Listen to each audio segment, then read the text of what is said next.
शहर की दादाबाड़ी में कांग्रेस की संविधान बचाओ रैली। कांग्रेस प्रदेशाध्यक्ष गोविंद सिंह डोटासरा व नेता प्रतिपक्ष टीकाराम जूली रहे मौजूद। चूरू शहर की दादाबाड़ी में गुरुवार को कांग्रेस द्वारा संविधान बचाओ रैली का आयोजन किया गया। इस रैली में कांग्रेस प्रदेशाध्यक्ष गोविंद सिंह डोटासरा, नेता प्रतिपक्ष टीकाराम जूली, चूरू सांसद राहुल कसवां, तारानगर विधायक नरेंद्र बुडाणिया, रतनगढ़ विधायक पूसाराम गोदारा, सुजानगढ़ विधायक मनोज मेघवाल, सरदार शहर विधायक अनिल शर्मा, राजगढ़ पूर्व विधायक कृष्णा पूनिया, चूरू नगर परिषद पूर्व सभापति पायल सैनी आदि मंचासीन रहे। इस मौके पर कांग्रेस के नेताओं ने भाजपा सरकार पर संविधान विरोधी सरकार होने का आरोप लगाया।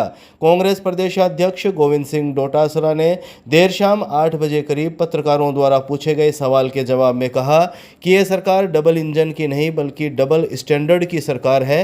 भाजपा संविधान को तोड़ने का काम कर रही है। राजस्थान में पंचायती राज और नगर निकाय के चुनाव नहीं करवाए जा रहे। विधानसभा में कंवरलाल की सदस्यता के लिए 24 घंटे से आदेश निकलना चाहिए था, लेकिन वह भी नहीं निकला। कमेटियों में मनमर्जी से फैसले किए जा रहे हैं। बिजली, पानी और चिकित्सा की बदहाली राजस्थान में है। उन्होंने प्रधानमंत्री नरेंद्र मोदी पर तंज कसते हुए कहा कि प्रधानमंत्री नरेंद्र मोदी बचकाने बयान दे रहे हैं कि उनके शरीर में ब्लड नहीं बल्कि सिंदूर दौड़ रहा है। उन्होंने कहा कि प्रधानमंत्री नरेंद्र मोदी को यह बताना चाहिए था कि अमेरिका के राष्ट्रपति ट्रंप ने चौधराहट करके सीज फायर क्यों करवाया। कांग्रेस प्रदेशाध्यक्ष ने आरोप लगाया कि सेना के शौर्य और पराक्रम का श्रेय लेने का काम भाजपा कर रही है। सेना के शौर्य और पराक्रम का श्रेय लेने के लिए रैलियां निकाली जा रही है, जो कि शर्मनाक है। नेता प्रतिपक्ष टीकाराम जूली ने कहा कि देश में लगातार संवैधानिक संस्थाओं का दुरुपयोग कर नियमों की अवहेलना की जा रही है। पंचायती राज और नगर निकाय के चुनाव 5 साल में होंगे, लेकिन इनकी भी अवहेलना की जा रही है। उन्होंने आरोप लगाया कि भाजपा की सरकार देश में संविधान को कमजोर कर रही है। डबल इंजन की सरकार कहने को डबल इंजन कहती है, लेकिन ये डबल स्टैंडर्ड की सरकार है। ये संविधान को नहीं मानते, संविधान को तोड़ने का काम कर रहे हैं। यहाँ राजस्थान में पंचायती राज और नगर निकाय के चुनाव नहीं करा रहे हैं। विधानसभा के अंदर कंवरलाल की सदस्यता 24 घंटे में आदेश निकलना चाहिए था, वो नहीं निकाला जा रहा है। कमेटियों में मनमर्जी से फैसले किए जा रहे हैं। इस बिजली, पानी, जो चिकित्सा, इसका बेहाल इस राजस्थान में है। और देश के प्रधानमंत्री आज आकर के ये कहते हैं कि मेरा दिमाग ठंडा है और मेरे शरीर में ब्लड नहीं है, सिंदूर दौड़ रहा है। मैं समझता हूँ कि ऐसी बचकानी बातें, ऐसी गैर जिम्मेदारानी बातें, ऐसी जनता की थोती वाई लूटने वाली बातें देश को, प्रधानमंत्री को नहीं करनी चाहिए। पहले इन्होंने कहा था मैं बायोलॉजिकल हूँ, वो बात भी पूरी दुनिया में हंसी का पात्र बनी थी। और आज भी उनका जो स्पीच है वो हंसी का पात्र है। उनको ये बताना चाहिए था कि ट्रंप ने आपकी चौधर करके सीज फायर क्यों कराया, और पीओके लेने की बात लोकसभा में आपके गृह मंत्री, आपके रक्षा मंत्री कर रहे थे, वो पीओके हमारा क्यों नहीं आपने लिया। और सेना के शौर्य और पराक्रम से जो पाकिस्तान के छक्के छुड़ाए हैं, उनका श्रेय आप लेने के लिए यहाँ रैलियां कर रहे हो। इससे ज़्यादा शर्म की क्या बात हो सकती है? आप बताइए कि देश के प्रधानमंत्री के आने पे वो जो कुक कम हेल्पर होता है, नरेगा के मेट होते हैं, आंगनबाड़ी की मानदेय की बहनें होती हैं, उनको सबको आदेश दे दे के कि आपका मानदेय बंद कर दिया जाएगा। इस प्रकार से वहाँ 10-5 हज़ार लोगों को बुला करके आप क्या संदेश देना चाहते हैं? आज टेलीप्रॉम्प्टर से आप भाषण लिख करके, ला करके, बोल करके किसको? आज तो 11 साल हो गए भाई साहब, आपने नोटबंदी भी कर ली, पता नहीं क्या क्या कर दिया, मेरे को पूर्ण बहुमत दे दो, सब कुछ हो गया आपका। उसके बावजूद भी आपने आज तक बेरोजगारों के महंगाई कम करने के लिए, किसानों की आमदनी दोगुनी करने के लिए आपने क्या किया? कुछ नहीं, केवल थोते भाषण हम सुनने के देश के लोग उगता गए हैं। आने वाला समय बताएगा कि देश के प्रधानमंत्री को और बीजेपी को जगह नहीं मिलेगी। राहुल गांधी जिस प्रकार से बेबाकी के साथ में देश के लोगों के, जनता के समस्याओं को उठा रहे हैं, उनके मुद्दे उठा रहे हैं, आने वाला समय राहुल गांधी कांग्रेस का और मल्लिकार्जुन खड़गे का।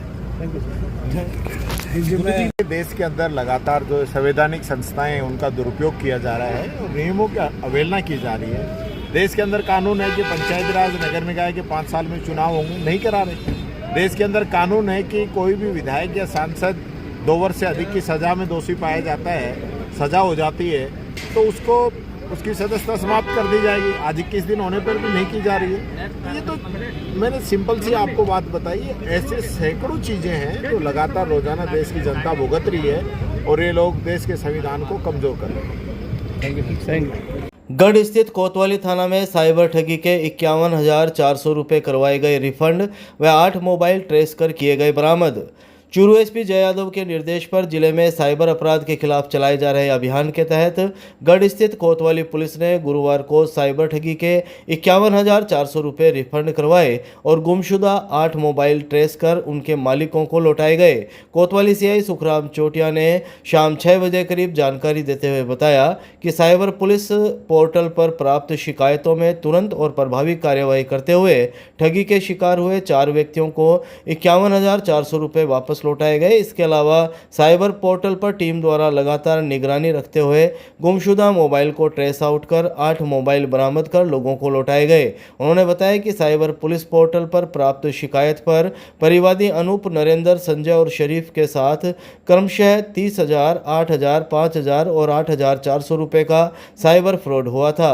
साइबर पुलिस पोर्टल पर मिली इन शिकायतों के निस्तारण में कांस्टेबल सुनील कुमार की अहम भूमिका रही, जिन्होंने अपनी सूझबूझ से स्थानांतरित राशि को ट्रेस कर फ्रॉड राशि को कोर्ट के आदेश पर रिफंड करवाया। इसी प्रकार कांस्टेबल सुनील कुमार और कुलदीप भाकर ने गुमशुदा मोबाइल की लोकेशन ट्रेस कर 8 मोबाइल परिवादियों को वापस लौटाए। सीआई चोटिया ने कहा कि ऑनलाइन साइबर फ्रॉड के शिकार होने पर तुरंत साइबर हेल्पलाइन नंबर 1930 पर कॉल कर शिकायत दर्ज करवाएं। कोतवाली थाना इलाका में लगभग समय में गुमशुदा मोबाइलों की रिपोर्टें आई। उन रिपोर्टों के बेस पर एक टीम गठित की गई, जिसमें सुनील नाम का कांस्टेबल जो साइबर का काम देखता है, उसके प्रयासों से पहले 23 मोबाइल बरामद हुए जो श्रीमान साहब के हाथों से लोगों को लौटाए गए और आज 8 मोबाइल विभिन्न मालिक हैं उनको लौटाए गए। भालेरी रोड पर संदिग्ध मिले 4 युवकों को कोतवाली पुलिस ने किया गिरफ्तार, एसडीएम के समक्ष किया पेश। चूरू की कोतवाली थाना पुलिस ने भालेरी रोड पर संदिग्ध मिले 4 युवकों को गिरफ्तार कर लिया। गिरफ्तार युवकों को गुरुवार को एसडीएम के समक्ष पेश किया गया। कोतवाली थाना के सब इंस्पेक्टर रामशरण ने शाम 6 बजे करीब जानकारी देते हुए बताया कि गश्त के दौरान भालेरी रोड पर संदिग्ध अवस्था में 4 व्यक्ति घूम रहे थे, जो पुलिस को देखकर भागने की कोशिश करने लगे। इस पर चारों को दस्तयाब कर पुलिस टीम के द्वारा उनसे पूछताछ करनी चाहिए तो वे लोग आक्रोशित हो गए और पुलिस टीम को कोई संतोषजनक जवाब नहीं दिया। उन्हें शांत रहने के लिए समझाइश भी की गई, लेकिन वे जोर जोर से बोलकर झगड़ा करने लगे। इस पर पुलिस ने वार्ड संख्या 8 निवासी 24 वर्षीय आवेश खान, 20 वर्षीय समीर, 18 वर्षीय साहिल और 25 वर्षीय बिलाल खान को 170 बीएनएसएस में गिरफ्तार कर लिया। गिरफ्तार चारों युवकों को एसडीएम के समक्ष पेश किया गया।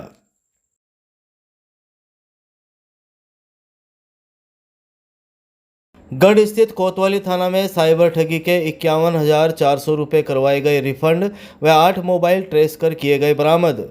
चूरू एसपी जय यादव के निर्देश पर जिले में साइबर अपराध के खिलाफ चलाए जा रहे अभियान के तहत गढ़ स्थित कोतवाली पुलिस ने गुरुवार को साइबर ठगी के 51,400 रुपये रिफंड करवाए और गुमशुदा 8 मोबाइल ट्रेस कर उनके मालिकों को लौटाए गए। कोतवाली सीआई सुखराम चोटिया ने शाम 6 बजे करीब जानकारी देते हुए बताया कि साइबर पुलिस पोर्टल पर प्राप्त शिकायतों में तुरंत और प्रभावी कार्यवाही करते हुए ठगी के शिकार हुए 4 व्यक्तियों को 51,400 रुपये वापस लौटाए गए। इसके अलावा साइबर पोर्टल पर टीम द्वारा लगातार निगरानी रखते हुए गुमशुदा मोबाइल को ट्रेस आउट कर 8 मोबाइल बरामद कर लोगों को लौटाए गए। उन्होंने बताया कि साइबर पुलिस पोर्टल पर प्राप्त शिकायत पर परिवादी अनूप, नरेंद्र, संजय और शरीफ के साथ क्रमशः 30,000, 8,000, 5,000 और 8,400 रुपये का साइबर फ्रॉड हुआ था। साइबर पुलिस पोर्टल पर मिली इन शिकायतों के निस्तारण में कांस्टेबल सुनील कुमार की अहम भूमिका रही, जिन्होंने अपनी सूझबूझ से स्थानांतरित राशि को ट्रेस कर फ्रॉड राशि को कोर्ट के आदेश पर रिफंड करवाया। इसी प्रकार कांस्टेबल सुनील कुमार और कुलदीप भाकर ने गुमशुदा मोबाइल की लोकेशन ट्रेस कर 8 मोबाइल परिवादियों को वापस लौटाए। सीआई चोटिया ने कहा कि ऑनलाइन साइबर फ्रॉड के शिकार होने पर तुरंत साइबर हेल्पलाइन नंबर 1930 पर कॉल कर शिकायत दर्ज करवाएं।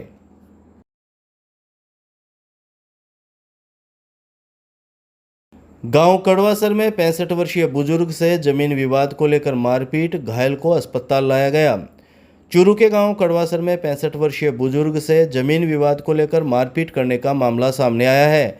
घायल को चूरू के राजकीय भरतिया जिला अस्पताल के आपातकालीन वार्ड लाया गया, जहां चिकित्सकों और नर्सिंग स्टाफ ने उसका इलाज शुरू किया। सूचना के बाद अस्पताल चौकी पुलिस ने मामले की जानकारी जुटाई।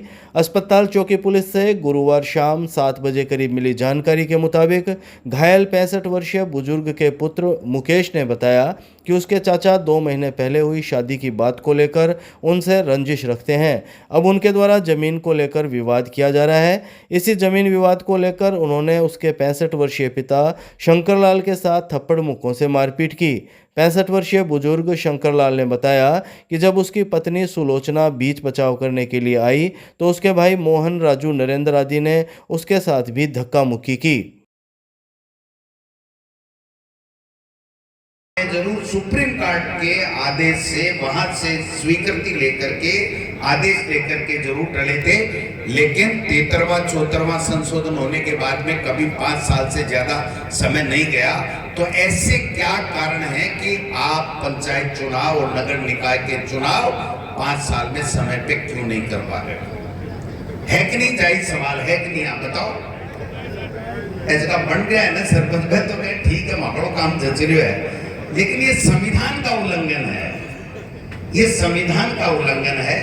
दूसरी बात, जूली साहब ने बहुत शानदार तरीके से कही, घेर के भी रखा है कि जब राहुल गांधी जी की सदस्यता 2 साल की सजा होने के ऊपर जब 24 घंटे में आप निरस्त कर सकते हो, तो आप बताइए कि आप कंवरलाल मीणा की सदस्यता को अब तक बरकरार क्यों रखे हुए हो? ये मैं निवेदन करना चाहता हूं। आप बताइए, संविधान की पालना कर रहे हैं क्या? और विधानसभा अध्यक्ष जी अजमेर के अंदर अपने विधानसभा क्षेत्र में 1.5 लाख की 75 हजार की नालियों का उद्घाटन करते घूम रहे हैं कि कैसे बचूं, कैसे बचूं, कैसे बचूं। कितने दिन बचोगे? आपको कानून के मुताबिक, संविधान के मुताबिक काम करना पड़ेगा। आप बताइए, सदाचार कमेटी के हमारे बुढ़ानिया साहब बहुत वरिष्ठ, 3 बार के MP, 3 बार के MLA, 2 बार के राज्यसभा के मेंबर, सदाचार कमेटी का एक मेंबर बनाया। ये तो अभी कह रहे थे नेता प्रतिपक्ष की जिम्मेदारी लेने के लिए भी तैयार थे। इनको प्रदेश अध्यक्ष या दूसरी कोई जिम्मेदारी ले तो भी ये सक्षम है। उनको एक कमेटी के सभापति से हटा दिया। कमेटी में काम क्या होता है? कोई आता है तो वो उसकी रिपोर्ट मंगा लेते हैं, उसके बाद में माननीय स्पीकर के पास में भेजा जाता है, और जो स्पीकर फैसला करता है वही अंतिम फैसला होता है। तो इतना इनसे क्यों घबरा गए साहब? इसका मतलब यह है कि उनको, जैसे जूली साहब कह रहे थे कि ये डबल इंजन की सरकार नहीं है, ये डबल स्टैंडर्ड की सरकार है। इनका कानून अलग है, विपक्ष के लिए कानून इनका अलग है। ये मैं निवेदन करना चाहता हूं। आज मोदी जी आए, मुझे तो आश्चर्य हुआ कि ये देश का प्रधानमंत्री इतना जुमलेबाज कैसे हो सकता है, इतना झूठा कैसे बोल सकता है। और डायलॉग, टेलीप्रॉम्प्टर से डायलॉग लिख करके ले आते हैं, टेलीप्रॉम्प्टर से ठोक देते हैं। मेरे क्या बोला बताऊं? थोड़ा बताऊं? मेरे शरीर के अंदर खून नहीं है, वो तो मान पहली बेरो एक ही नई चीज बताऊंगा। अगर खून होता तो प्रधानमंत्री जी ट्रंप चौधर करके नहीं जाता। इंडिया की चौधर ट्रंप कैसे कर सकता है? मेरे शरीर में सिंदूर दौड़ रहा है खून की जगह। इस सिंदूर का अपमान देश के प्रधानमंत्री ने किया, इस सेना का अपमान देश के प्रधानमंत्री ने किया। सीज फायर करा करके देश के प्रधानमंत्री जी ने पूरी देश और दुनिया में हमारा नाम खराब करने का काम किया है। आज सेना का खून खोल रहा है। वो कह रही है हमें वो ताकत है कि हम 48 घंटे के अंदर पाकिस्तान को सबक सिखा सकते हैं। और वो अमित शाह जी, मैं पूछना चाहता हूं कि जो लोकसभा में कहते हैं कि सीज फायर कर दिया नेहरू जी ने, वहां पर हम पीओके पे हमारा कब्जा हो जाता, 3 दिन और हो जाते। आपको तो 4 साल मिले हुए भाई, अभी तक तो 12 महीने हुए। आपने क्यों कर दिया रात को सीज फायर? सेना तैयार, एक तरफ कहते हैं कि सेना को पूरी खुली छूट दे दी गई है, और आज फिर देश का प्रधानमंत्री एक सबसे बड़ी झूठ बोल के राजस्थान से गया है करणी माता के मंदिर में जाने के बाद में कि हमने सेना को खुली छुट्टी दे रखी है। सेना को खुली छुट्टी ऐसे नहीं दी जाती। आप ट्रंप से मध्यस्थता करवा करके सीज फायर कर दो। हमारे लिए क्या कहते थे जब मनमोहन सिंह जी की सरकार थी? कहता है लव लेटर लिखना बंद करो, और जब पाकिस्तान की तरफ से आतंकवादी आते हैं तो एक के बदले 10 सिर आने चाहिए, और लाल आंख दिखा करके पाकिस्तान के ऊपर कब्जा करना चाहिए। अमेरिका कौन होता है पंचायती करने वाला? आज हमारा देश का दुर्भाग्य है कि इतना कमजोर प्रधानमंत्री हमको मिला हुआ है कि अमेरिका चौधर कर गया और पाकिस्तान में जश्न मन रहे। किस बात का जश्न है? किस बात का जश्न है? जब हमारी सेना ने उनके परखच्चे उड़ा दिए, उनके आतंकवादियों के सब ध्वस्त कर दिए, तो पर वो किस बात का जश्न मना रहे हैं? केवल एक बात का जश्न मना रहे हैं कि ट्रंप ने दोबारा कश्मीर का मुद्दा छेड़ दिया। जो शिमला का समझौता था उसको वापस उजागर अमेरिका ने कर दिया, और इंडिया का प्रधानमंत्री, भारत का प्रधानमंत्री अपने राष्ट्र के नाम संबोधन में ये नहीं कह पाया कि हम कौन होता है ट्रंप। ये कैसे कहते आप बताओ? ये जब ट्रंप पहले राष्ट्रपति था तो यही मोदी जी थे, जाकर के क्या कह के आए थे? अगली बार ट्रंप सरकार। और फिर जब बाइडेन बढ़ गया वहां पर ट्रंप हार गया, तो बाइडेन मेरा दोस्त है, चाइना का प्रधानमंत्री मेरा दोस्त है, रूस का प्रधानमंत्री राष्ट्रपति मेरे दोस्त हैं। 80 से ज्यादा देश यात्राएं विदेशों की हमारे देश के प्रधानमंत्री ने की है। लाखों करोड़ रुपए देश के प्रधानमंत्री ने विदेशों में घूम घूम के बर्बाद कर दिए इस देश के लोगों के पैसे, गाड़ी कमाई के पैसे, टैक्स के पैसे। और जब हमारे को जरूरत पड़ी कि हमारा कोई विदेश, एक देश हमारे पक्ष में बोले, तो पाकिस्तान के पक्ष में चाइना और एक दूसरा देश और बोल गया। तुर्की नहीं, एक और बोल गया है। अब कौन सा नाम है देख लीजिए, थे समझ लीजिए। हाँ, कोई ऐसे देश है ही नहीं, ये टापू टाइप है, कोई काय का देश है। तो मैं नाम क्यों याद रखूं? मैं इतना बड़ा आदमी क्यों रखूं ऐसे नाम याद? तो सवाल ये है कि हमारे पक्ष में कौन बोला? हमारे पक्ष में कोई नहीं बोला। अगर मोदी जी आपके पक्ष में कोई बोला तो वो कांग्रेस पार्टी, मल्लिकार्जुन खड़गे और राहुल गांधी था, और कांग्रेस पार्टी थी। हम सब ने कहा कि हम आपके सब साथ में हैं, कोई शर्त नहीं है। आप तो ये रोजाना का झंझट मिटा दो, दोबारा आतंकवादी हमारी तरफ आंख उठा के नहीं देखे, दोबारा पाकिस्तान हमारी तरफ आंख उठा के नहीं देखे। ये बात हम नहीं कही, और आज हमको ही पूछने आ गए। क्या थोड़े डायलॉग बोल रहे थे? उससे बढ़िया तो मैं ही बोल सकता हूँ भाई साहब, मैं ही बोल सकता हूँ। इससे बढ़िया तो है कि नहीं? बोल सकते हैं कि नहीं? क्या बोल के गए यहाँ पर थोटी भाषण? अगर देश का प्रधानमंत्री यहाँ आया, बीकानेर में 2 की हत्या मौत हो गई, कोई गरीबों की नाले में सफाई करते हुए की, उसके ऊपर कोई संवेदना नहीं। राजस्थान की गवर्नेंस पे कोई बात नहीं। राजस्थान का मुख्यमंत्री 6 फुट दूर चलता है, फोटो उस वो बॉक्स में नहीं आ सकता है। और आप तो भाग्यशाली हो कसवा जी कि वहां मुंह पे पट्टी लगाई हुई थी, यहाँ पर देखो शेर की तरह दौड़ रहे हो। ये कांग्रेस पार्टी है साहब, सबको मौका देती है। और यहाँ से जो अलग शुरू हुई थी चोरू से, वो पूरे राजस्थान में, हिंदुस्तान में 11 मॉरियस भारतीय जनता पार्टी के बुलाने का काम राजस्थान की जनता ने किया। आप सबकी मेहनत कामयाब हुई। मैं निवेदन करना चाहता हूं, आज चूरू में क्या हो रहा है साहब? बंदर को उस्तरा दे दिया, बंदर को उस्तरा दे दिया, दिया कि नहीं बताओ? समझ गए? बताना पड़ेगा। काही समझा बताओ क्या? नहीं मैं क्या मना मजो को नहीं ऐसे फिर तो समझ गया, लेकिन जनता पूरी समझनी चाहिए कि हारे हुए लोगों को पंचायती राज और नगर निकाय के परिसीमन करने का अधिकार प्रजातंत्र के खिलाफ, संविधान के खिलाफ इस राजस्थान में पर्ची से बड़े मुख्यमंत्री ने देने का काम किया। और सबसे ज्यादा अगर कहीं तबाही मचाई जा रही है तो वो चूरू जिला है। लेकिन राठौड़ साहब सुन लो, विधानसभा में साइन आपके हो नहीं रहे हैं। ये जो नकली साइन आप परिसीमन की कमेटी के कर रहे हो, राजस्थान के नगर निकाय और पंचायत राज के चुनाव आ जाने दो, हम आपको दिखा देंगे कि ये नकली साइन चलने वाले नहीं हैं। ये संविधान के खिलाफ आप साइन कर रहे हो।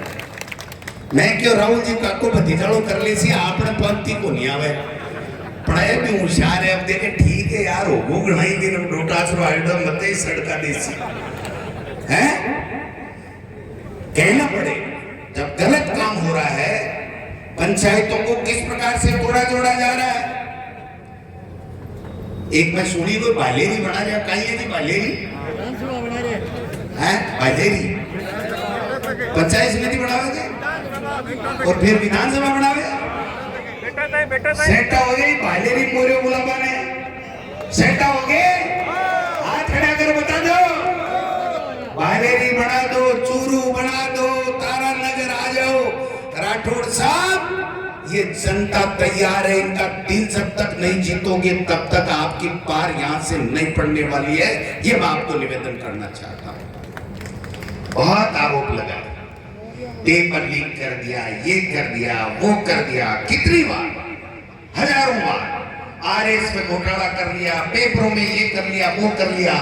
तो तुम्हारी डबल इंजन की सरकार है तो कर लो ना, कुछ कर लो ना, पकड़ो ना चोरों को। कौन मना कर रहा है आपको? झूठे आरोप लगा लगा के लोगों की इज्जत के साथ खिलवाड़ करके जो आपने पाप किया, उस पाप की सजा मिल चुकी है। परिसीमन में दोबारा पाप करने की आवश्यकता नहीं है। कान खोल के सुन लो। कांग्रेस के नेता और कार्यकर्ताओं से आग्रह करना चाहता हूं, चूरू में सारे के सारे बैठे हो, चूरू में नगर निकाय और पंचायत राज में भारतीय जनता पार्टी का सुपड़ा साफ होना चाहिए। ये हमारी संविधान की रैली सक्सेस तभी मानी जाएगी जब सब लग जाओ। छोड़ दो छोटी मोटी बातें, कौन बनेगा कौन नहीं बनेगा, जो बनेगा वो अपना बनेगा। जब हम राहुल कसवा जी को कांग्रेस में ज्वाइन करा करके हमारा एमपी बना सकते हैं तो इससे बड़ी कोई पोस्ट नीचे की होती नहीं है। उसके लिए कोई भी समझौता करना पड़े, किसी भी नेता को त्याग करना पड़े, कार्यकर्ताओं के लिए कर दीजिए। और ये बता दीजिए कि पूरे राजस्थान में जो आपने तबाही मचाई है, आपके चूरू से उस तबाही की खात्मा करने की शुरुआत करने के लिए कांग्रेस पार्टी इस मंच के ऊपर एकजुट है और हम सब लोग एकजुट हैं। ये करना पड़ेगा। तमाशा लगा रखा है, मर्जी है जिसको तोड़ दो, मर्जी है जिसको कर दो। और मैंने एक भाषण सुना था राठौड़ साहब, आपका मैंने एक भाषण सुना था, आपने कहा हमारे लोग कितने थे कितने हो गए। प्रजातंत्र में हमने तो राठौड़ साहब सुना है कि 36 कौम हमारी होती है, हमारे लोग होते हैं, उनके लिए हम काम करते हैं। किसी वर्ग विशेष, जाति विशेष, गांव विशेष के लिए हम लोग काम नहीं करते हैं। ये प्रजातंत्र है, ये लोकतंत्र है, ये हमारा संविधान है। इस किताब में लिखा हुआ है, इस किताब में लिखा हुआ है कि 5 साल से चुनाव कराओ, आप क्यों नहीं करवा रहे हो, पूछना चाहती है जनता। तमाशा लगा रखा है आपने। और पंचायतों के तो कह रहे हैं अभी 12 महीने नहीं कराएंगे। और एक मुख्यमंत्री जी रोजाना सुबह उठते समीक्षा बैठक। और मुझे तो आश्चर्य होता है कि मुख्यमंत्री जी की समीक्षा बैठक से उस विभाग का मंत्री गायब रहता है। अधिकारियों की बैठक जब मुख्यमंत्री लेते हैं तो चीफ सेक्रेटरी गायब रहता है। जो मुखिया होता ब्यूरोक्रेसी का, और हद ही हो गई कि मुख्यमंत्री जी अपने विधानसभा की समीक्षा बैठक ही करने लग गए सीएमओ के अंदर। मैंने 70 साल में कभी नहीं सुना कि कोई मुख्यमंत्री अपनी विधानसभा की समीक्षा बैठक करके ट्वीट करता हो, फेसबुक पे डालता हो, अखबारों में देता हो कि मैंने मेरे विधानसभा की समीक्षा बैठक कर ली। वो काम तो भाई जी मेरे से एमएलए कर ले सकते, थे तो मुख्यमंत्री हो। और आज देखा हमने, वो नजारा भी देखा कि मोदी जी चल रहे थे, उससे 8 फुट दूरी पे मुख्यमंत्री चल रहा था और मोदी जी उनकी तरफ झांक तक नहीं रहे थे। ये नजारा भी हमने आज देखने का काम किया है। मोदी जी यहाँ आकर के सेना के बारे में देश में ये कर दिया, ऑपरेशन सिंदूर में सेना ने कर दिया। आपने तो सीज फायर कराने का काम किया है, उसका जवाब देना पड़ेगा। अभी राहुल गांधी जी का ट्वीट आया, उन्होंने साफ कहा मोदी जी ट्रंप के बारे में क्यों नहीं बोले, आप सीज फायर क्यों किया, आपके विदेश मंत्री ने पहले फोन करके पाकिस्तान को आगाह क्यों किया। इन सवालों का जवाब तो जनता जानना चाहती है। वो जो आतंकवादी हमारे 26 भाइयों का खून करके चले गए, मांग उजाड़ के चले गए हमारी बहनों की, उनका आतंकवादियों का क्या हुआ। आप कह रहे हो ये कर दिया वो कर दिया, उसके बारे में आपको जवाब देना चाहिए। हम आज भी अगर आतंकवाद के खिलाफ, पाकिस्तान के खिलाफ अगर कोई भी कार्रवाई हमारी दिल्ली की सरकार और हमारी सेना कहती है, तन मन धन से कांग्रेस पार्टी और पूरा विपक्ष आपके साथ में है। इसमें हम राजनीति नहीं करेंगे, लेकिन आप राजनीति करने के लिए बीकानेर में आकर के जिस प्रकार से डायलॉग बोल के चलेंगे, ये भी देश की और प्रदेश की जनता स्वीकार नहीं करेगी। ये डायलॉगों से तंग आया कौन, साक्षी तो बताओ, मैं बोल रही हूँ, तंग आएगा के चोर वाला खेलने से आएगा के? तो फिर दो ही तो काम है आपने, एक तो मोदी ने पलटना है और एक पंचायती राज नगर निकाय के मैंने कांग्रेस में जिताणु है। बाकी मुख्यमंत्री जी वाली पर्ची तो शाम सवेरो करे, इतना ही बदल सके, कोई चिंता करवाए की बात नहीं। ठीक है, मैं छिग्गा के तो ठीक है, काई बोला बताओ, बोलबा की बात तो बोल दी। ये जो संविधान बचाओ रैली है वो पूरे जिलों में, संभाग में, सब विधानसभा क्षेत्रों में हम करेंगे। जनता को जागरूक करेंगे, लोगों को बताएंगे कि भारतीय जनता पार्टी किस प्रकार से संविधान का भी उल्लंघन कर रही है। आप सब लोगों को बहुत बहुत धन्यवाद। जय हिंद, जय भारत, जय कांग्रेस।